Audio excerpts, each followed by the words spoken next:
Okay आपण mu law करतोय. त्याच्यामध्ये एक कंप्रेसरचा जो इनपुट आहे तो फंक्शन जनरेटरला द्यायचा आणि फंक्शन जनरेटरमधनं चॅनल 1 घ्यायचा.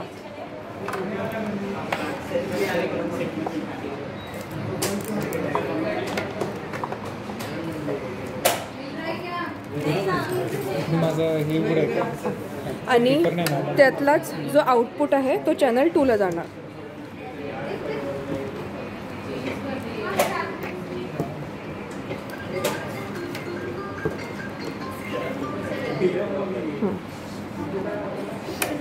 हे कंप्रेसरवालं झालंय.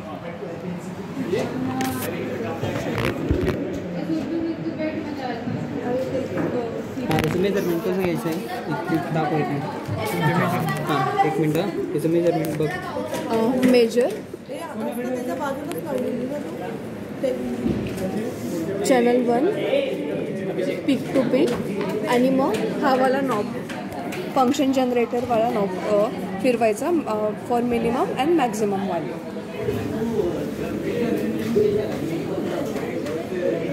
आणि सेम चॅनल 2 साठी पण करायचं. व्हॅल्यू नोट करायची आहे ना. हां पिक टू पिक व्होल्टेजवाली व्हॅल्यू. आता आपण एकॉमचं एक्सपांडर करतोय. तर इनपुट ऑफ एकॉम टू फंक्शन जनरेटर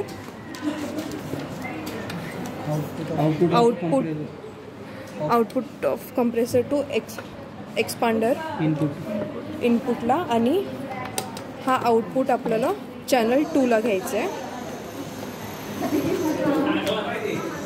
चॅनल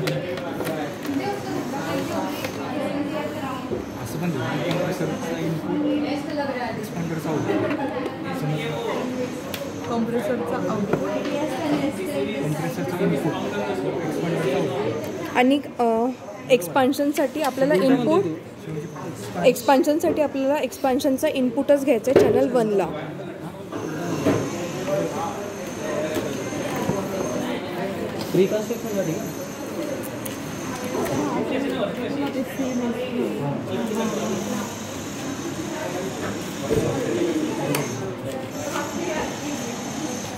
एक मिनटं अरे बरोबर आहे ना. याच्यामध्ये पण सेम आपल्याला व्हॅल्यू मेजर करायची आहे चॅनल 1 आणि चॅनल 2 साठी पिक टू पिक आणि ही वाली व्हॅल्यू नोट करायची जी मॅक्झिमम मिळते. हां ती मॅक्झिमम. आणि एक्सपान्शनसाठी जो कंप्रेसरचा आउटपुट राहतो तो एक्सपान्शनचा इनपुट राहतो. अच्छा नुसतं आउटपुटच चेंज होतो एक्सपान्शनचा. ओके आपण रिकन्स्ट्रक्शन करतो. त्याच्यामध्ये परत एकॉमचं जे इनपुट आहे ते जाणार फंक्शन जनरेटरला आणि याचं आउटपुट जाणार ADCच्या इनपुटला. आणि ADCचा जो आउटपुट आहे तो जाणार रिसिव्हरच्या इनपुटला.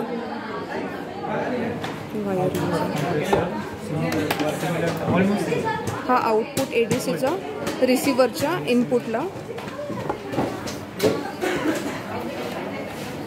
आणि हा जो आउटपुट आहे रिसिव्हरचा तो जाणार LPFला इनपुट. आणि LPFचा आउटपुट आहे तो जाणार एक्सपान्शनच्या इनपुटला आणि हा जाणार एक्सपान्शनचा आउटपुट चॅनल 2 ला.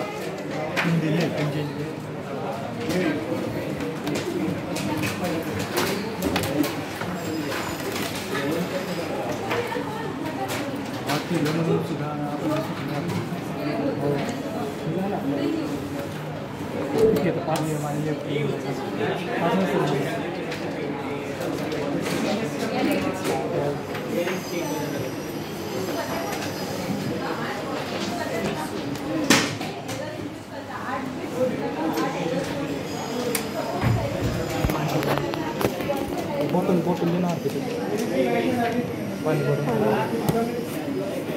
हां याचा आउटपुट येत नाही बट ॲट द एंड असं डिस्टॉर्शनच येतं त्यामध्ये. आउटपुट नसेल नाही ते कनेक्ट करायचं. एक मिनटं डायरेक्ट घे बरं. LPFला नको दे, डायरेक्ट दे.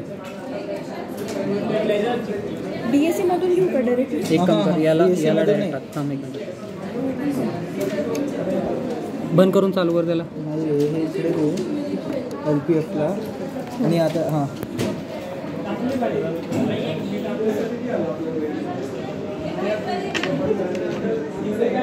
असंच होतं का? डिस्टॉर्शनच येतं सर्वांचं. जाऊ दे. सेक्शन चालेल.